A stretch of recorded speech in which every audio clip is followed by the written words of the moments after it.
Je suis archéologue spécialiste de l'anthropologie, donc de l'homme en fait dans l'archéologie. Et donc on m'a contacté justement pour avoir un regard sur les populations médiévales. Comme j'ai beaucoup travaillé en Seine-Saint-Denis justement sur les populations du Moyen-Âge, j'ai pu collecter des milliers de sépultures et donc de voir justement les différences qui pouvaient exister entre les sépultures gallo-romaines, médiévales et plutôt modernes.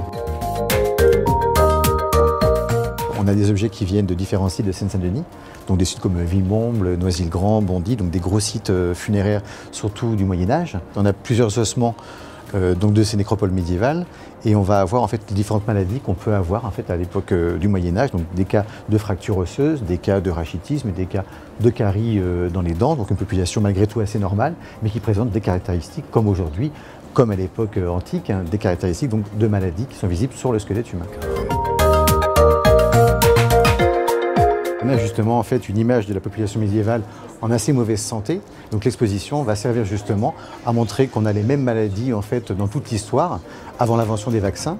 Et donc ça avait des problèmes d'arthrose, des problèmes de fractures, des problèmes d'alimentation pour les populations les plus pauvres. On a par les fouilles archéologiques la présence d'étuves par exemple pour se laver.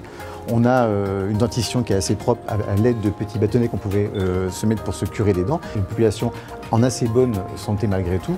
C'est plutôt vers le XVIe siècle, XVIIe siècle qu'on va bannir un peu l'eau de l'hygiène des populations et donc on va arriver plus de maladies.